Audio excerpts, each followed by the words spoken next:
Почитувани граѓани на Република Северна Македонија, почитувани пратеници, посебно сакам да се заблагодарам на пратениците од Алијанса на албанците Алтернатива заради поднесувањето на ова интерпелација и давање на можност да ги сочиме аргументите и фактите за сите овие работи за кои што е покрената интерпелацијата, меѓутоа сакам да говориме за сите факти и аргументи од првиот момент до денеска, додека сум министер за внатрешни работи, и тоа овде пред граѓаните во Домот на демократијата, да ги расчистиме работите и да не овие работи ги злоупотребуваме во дневно политички цели. Затоа сум подготвен да одговорам на секое ваше прашање и не сакам да останеме без ниту една дилема.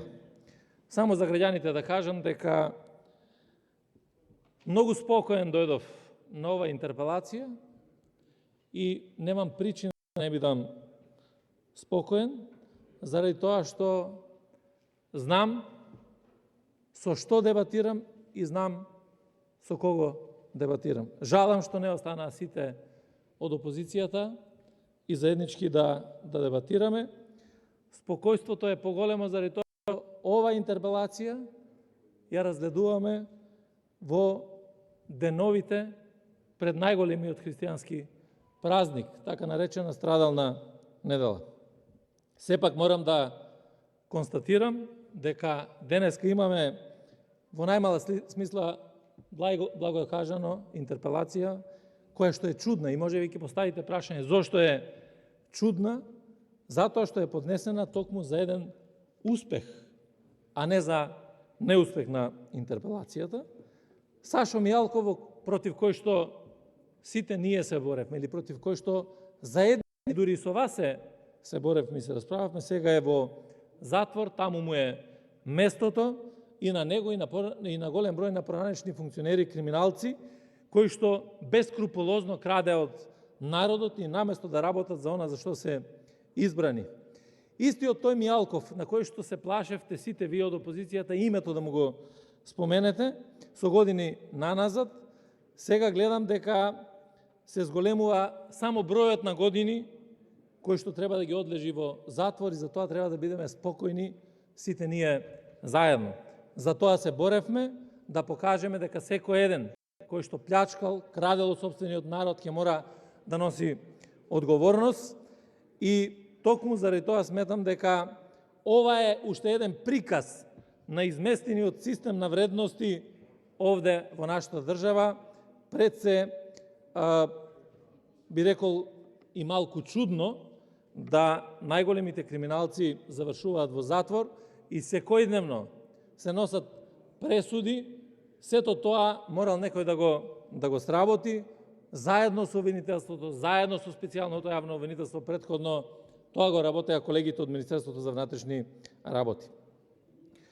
Мислам дека и со ова што ние го говориме, длабоко покажува дека системот треба да се менува и тој се менува постојано, заради тоа што не е истиот систем од 2015 година пак до денеска. А тоа е дека во последно време посебно покажува дека опозицијата нешто постојано почнува да има проблем со постапувањето на полицијата. Мислам дека без разлика на тоа дали сме партија на власт или во опозиција, треба да сме застапници, да ги почитуваме законите и не секогаш да цениме работата на полицијата согласно со тоа како нам ни одговара. Сакам да прашам, дали денеска е проблем што полицијата апси наркодилери, разбойници, секако вид на криминалци, па и оние кои што вие ги нарекувате високи криминалци. Нема високи и мали криминалци.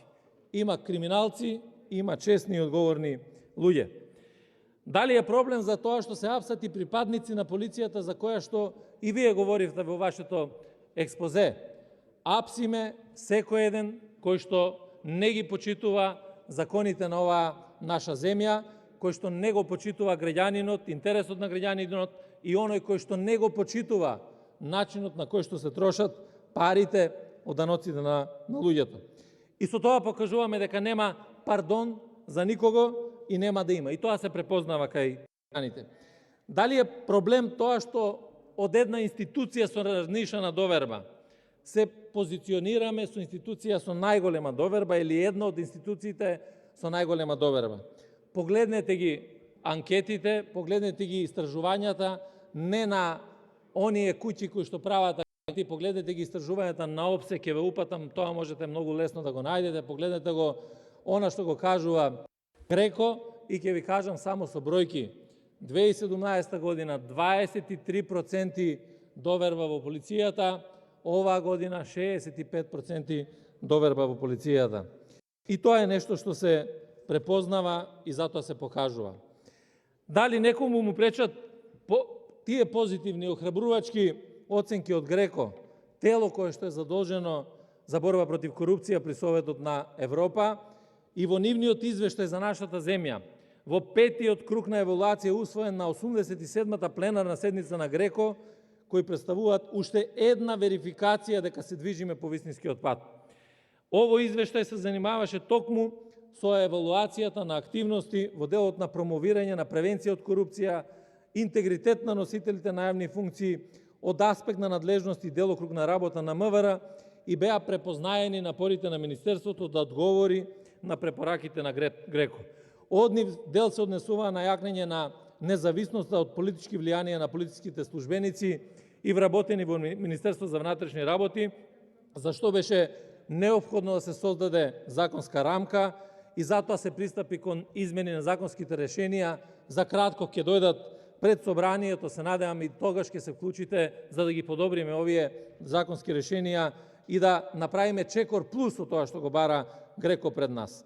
Посебно препораката број 11, која што се однесува за транспарентност во Министерството, е оценета како целосно прифатена, во кој што за прв пат јавно се објавува буџетот на Министерство за внатрешни работи, активностите наши, одлуките, управните постапки и јавните набавки на Бирото за јавна безбедност, што била една од најголемите тајни во Министерството, односно во државата, а да ви кажам дека тоа е една од најголемите тајни и во најголемиот број од државите. Овие податоци ги објавуваме јавно, тие се целосно достапни и лесно да ги најдат граѓаните.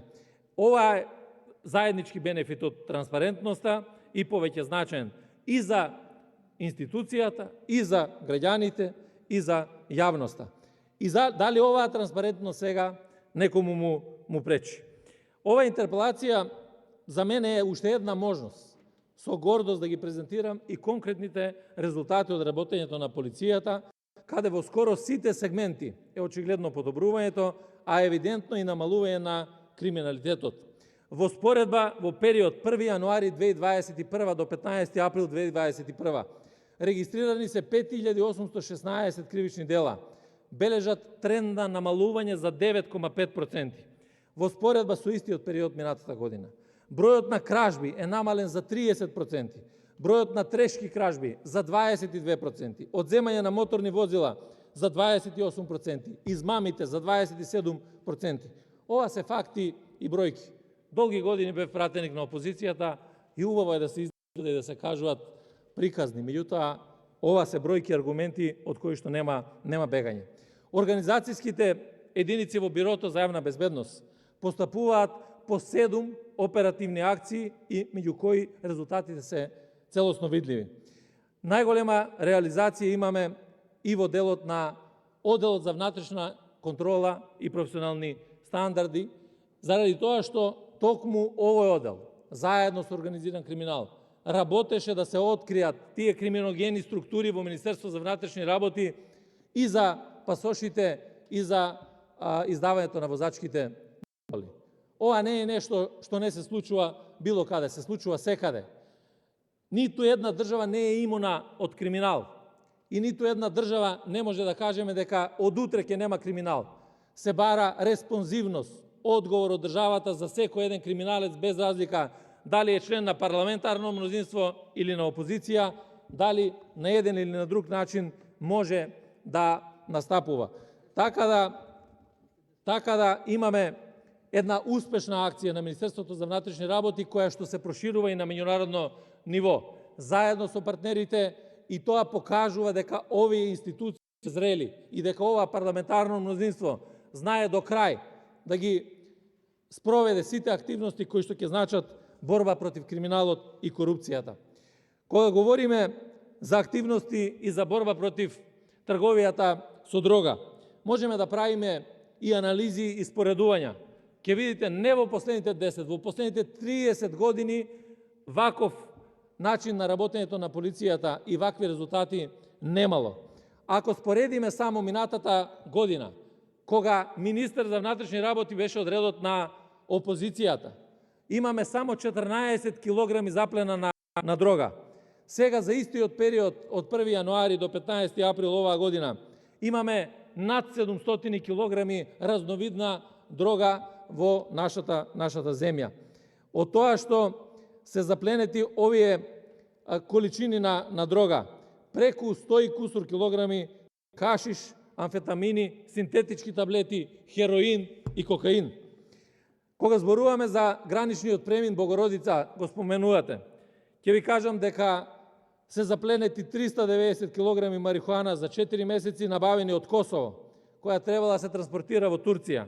На патниот правец Росуман Прилеп, запленети во селото Манастирец Кавадарци, 180 килограми дрога. Во близина на Селемли Гевеилија, 92 килограми дрога. Меѓу позначајни реализации е разбиената мрежа на улични дилери и препродавачи на дрога на подрачјето на Прилеп. Можете да одите да прашате, да видите колку значи таа акција. Или исто така, распродажба на улична мрежа на дилери на дрога во Гевгелија.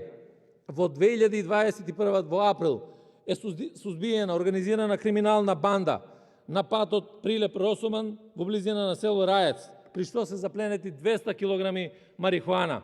Веднаш после моето доаѓање во МВР, уште во септември беа запленети 400 килограми дрога и беа сузбиени 2 криминални групи кои што действувале 12 членови и спречени се 3 меѓународни транспорти на дрога. Во областа на недозволената трговија со оружје, ако погледнете за овој период, 1 јануари до 15 април, број на откриени дела бележи зголемување во однос на истиот период лани. Откриени се 51 кривично дело, 56 извршители, од кои што во истиот период лани имало 30 кривични дела и 32 сторители. Зголемување бележат и заплена на парчиња на оружје, при што денеска се одземени за овој период 46 парчиња оружје, минатата година 31. Во првите 100 дена од мојот повторен мандат беа откриени исто така 48 кривични дела со 51 сторител. При тоа запленети се 84 парчиња оружје и 4000 парчиња амуниција. Пред новогодишните празници запленивме 200.000 парчиња пиротехнички средства, 858 пати зголемување од тоа што било во последните 30 години. Интензивно работиме и во делот на спречување на илегалната миграција и сузбивањето на кримчарењето на мигранти. Овде додека расправаме, колегите на терен работат и апсат. Сега во моментот имаме уапсена група која што превезувала мигранти кои што транзитирале низ оваа наша земја. Интензивни резултати имаме со тоа што имаме намалување на илегалните преминувања за 30%. В областа на имотниот криминал, карактеристична е реализацијата од ОВР Гостивар, со која е расчистена тешка кражба од банкомат поставена во маркет во Гостивар, од кој се одземени 1,8 милиони денари. Поднесена кривична пријава против 5 лица. Покрај ова, во СВР Скопје се расветлени 15 кривични дела измама во врска со моторни возила, при што мерки на кривичен прогон се преземени против 27 годишно лице за сторени 6 кривични дела во делот на измамата. И можам да набројувам уште многу. Работиме на подобрување на работата на полициските службеници и создавање на еден поинаков систем за мотивација на овие служби. 55 објекти реконструиравме само за 3,5 години. 2 нови објекти изградени, спектакуларни објекти со огромна вредност за државата. Третиот го започнувам сега, кој што ќе кошта над 4 милиони евра. Започнувам нова полициска станица во аеродром, нова полициска станица за ПС Чаир во Бутел. Ако е ова неуспех, тогаш навистина треба да разговараме за многу од овие прашања. Така да, ако разговараме за исчистен избирачки список, да, имаме пречистен избирачки список. Ако разговараме за сите други напади кои што се во полицијата, за 300% се зголемени пријавите и постапките од внатрешна контрола. Ако разговараме за тоа што се случувало за настан во Тетово, за одредено пуштење на свадби и така натаму, водена постапка и кривична пријава, така да никој апсолутно во ниту еден момент нема прекриено ништо. Тоа беше одлика на едно друго време. И на крајот од краиштата, за да ви доловам, колку тоа е подобрување во делот на демократијата и работата на полиција. Јас како пратеник на опозицијата 2 пати во ова собрание, 2012 и 2017 година, еднаш исфрлен, а вториот пат за малку убиен. Мислам дека разликата е сосема јасна. Благодарам.